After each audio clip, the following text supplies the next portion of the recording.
सोनामुखी, हरड़, मुलेठी जैसी अनेक जड़ी बूटियां और हजारों वर्षों का प्राचीन आयुर्वेदिक ज्ञान इस एक बोतल में समाया हुआ है। कायम टैबलेट, आपकी खुशियों का साथी। क्या आपने कभी सुना है कि कोई लड़की अपने प्रेमी की डेड बॉडी से शादी कर ले? सच है ये, वो भी तब जब उसके अपने ही बाप और भाई के हाथ प्रेमी के खून में सने हों, वो भी उस दर्द में जिसमें उसका प्रेमी उसी के परिवार वालों की गोली से मरा हो।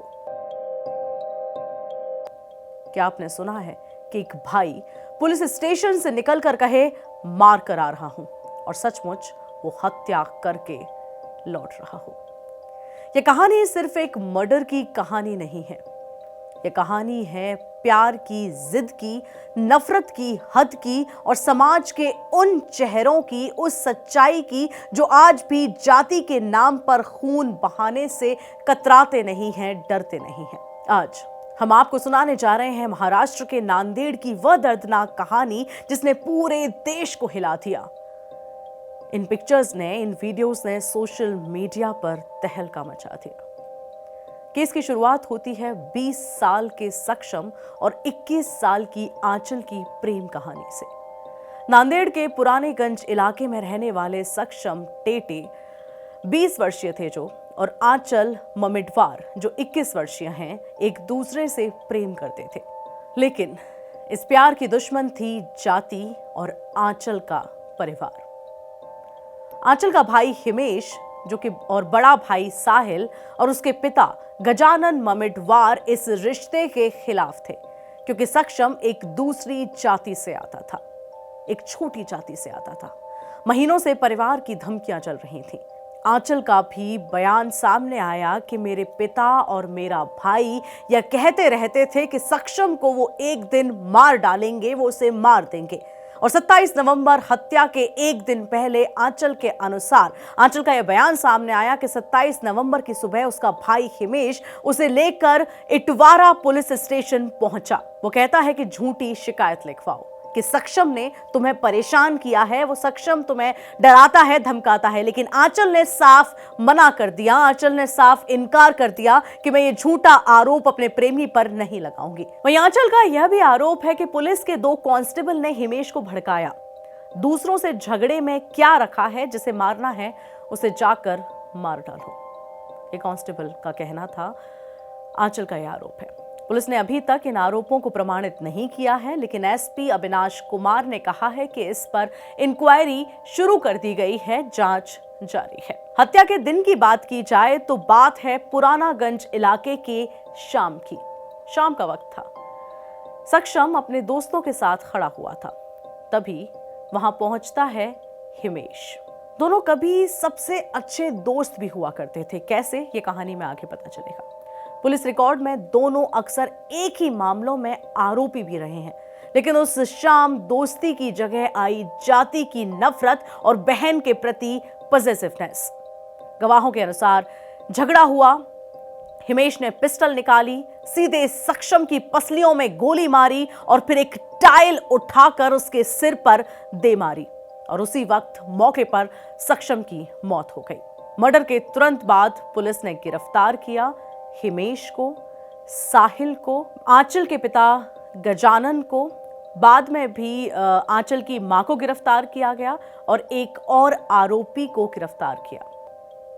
वहीं एक नाबालिग को ऑब्जर्वेशन होम में भेजा गया है जो आरोपितों में शामिल है। कुल 6 लोगों पर केस दर्ज हुआ है। परिवार के आपराधिक इतिहास की अगर बात की जाए तो भी चौंकाने वाली बात सामने आती है। एसपी नांदेड़ का बयान सामने आया, सक्षम पर 8 से 10 केसेस थे पहले से। हिमेश और उसके पिता पर भी कई केस दर्ज हैं, और ये सब क्षेत्र से एक्सटर्न थे, इन्हें यहां होना ही नहीं था। अद्भुत बात यह है कि कई मामलों में सक्षम और हिमेश एक ही केस में आरोपी थे, यानी पहले ये दोनों साथ थे, आंचल का भाई और आंचल का प्रेमी। ये दोनों कुछ केसेस में साथ में भी पाए गए हैं। लेकिन इस कहानी का सबसे दर्दनाक दृश्य तब सामने आया जब एक मृत देह से शादी रच ली गई। अगले दिन सक्षम का अंतिम संस्कार होना था। लोग तैयारियां कर रहे थे, तभी दरवाजे पर कदमों की आहट आई। वो आवाज थी आंचल के कदमों की। आंचल विलखती, चिल्लाती, रोते रोते सक्षम के शव के पास बैठ गई और फिर उसने वो किया जो भारत में शायद कभी हुआ ही नहीं, कभी किसी ने देखा ही नहीं। उसने सक्षम के शव से शादी कर डाली, उसे हल्दी लगाई, अपने माथे पर सिंदूर भरा, हाथों में चूड़ियां पहनी और कहा कि सक्षम भले ही मर गया हो पर हमारा प्यार अमर हो गया है। मेरे पिता और भाई हार गए हैं, मैं आज से सक्षम की पत्नी हूं, उनकी बेटी नहीं। उसकी तस्वीरें सोशल मीडिया पर वायरल हो गई, वीडियोस सोशल मीडिया पर वायरल हो गए। रिपोर्ट्स के अनुसार आंचल ने यह भी कहा कि हिमेश, साहिल और मेरे पिता को फांसी दे देनी चाहिए। उन्होंने 1 महीने से सक्षम को मारने की धमकी वो दे रहे थे। खून उनके लिए पानी जैसा है जिसे उन्होंने बहा दिया। उन्होंने हमेशा पुलिस से सेटिंग की और वहां से बाहर निकले। वो हमेशा से अपराधी हैं और अपराधी ही रहेंगे। मैं सक्षम की घरवाली हूं और मैं अब इसी घर में रहूंगी। वहीं सक्षम की मां संगीता, जो कपड़े की दुकान में काम करती हैं, उन्होंने एफआईआर दर्ज कराई है। एफआईआर में उन्होंने लिखवाया कि आंचल के परिवार वाले जाति की वजह से विरोध कर रहे थे, पिछले 1 महीने से जान से मारने की धमकियां दे रहे थे।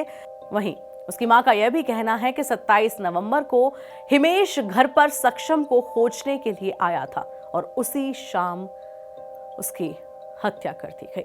इस मामले में जो केस दर्ज किए हैं, मर्डर का केस है, अवैध हथियार का केस है, अनलॉफुल असेंबली का केस है, दंगों का केस है, SC ST एक्ट भी लागू किया गया है और भारत का नया कानून भारतीय न्याय संहिता के तहत भी यहाँ केस दर्ज किया गया है। सभी आरोपितों को कोर्ट में पेश कर पुलिस रिमांड पर भेज दिया गया है और पुलिस अब हथियारों की बरामदगी कर रही है, सीसीटीवी फुटेजेस खंगाल रही है, मोबाइल लोकेशंस ट्रैक कर रही है और आंचल के पुलिस पर लगाए आरोपों की जांच भी अभी जारी है। यह सवाल यह उठते हैं कि क्या जाति आज भी जान लेने की वजह है? क्यों इतने क्रिमिनल बैकग्राउंड वाले लोग खुलेआम घूम रहे हैं?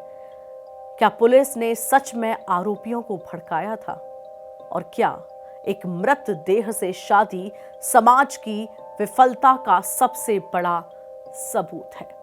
कब तक ये प्यार की कहानी हत्या में बदल गई और एक लड़की ने पूरा समाज हिला दिया, शव के सामने माथे पर सिंदूर भरकर? क्या ये केस सिर्फ अपराध है या हमारे समाज की वो सच्चाई जो आज भी कहीं धुंधली है, जिसे हम देखना नहीं चाहते, जिस पर हम बात करना नहीं चाहते, जिसे आज भी हम नजरअंदाज कर रहे हैं? क्या जातिवाद यूं ही समाज में हत्या और अपराध की जड़ों को मजबूत करता रहेगा? आखिर कब तक? आप देख रहे थे दैनिक जागरण क्राइम एक्सप्लेनर। मैं हूं आपके साथ में सुरभि लवानिया।